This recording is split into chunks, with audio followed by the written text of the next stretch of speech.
আজকে আপনাদের সামনে একটা মাছ বাজারের ভিডিও। তো এখানে যে বড় বড় মাছ দেখতে পারতেছেন, এই মাছগুলোর দাম কিন্তু অনেক।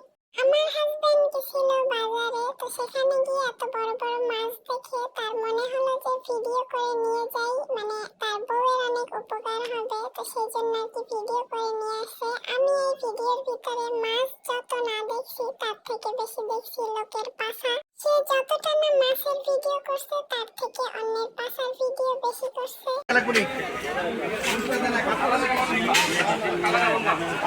মাছ লালছে ওইটা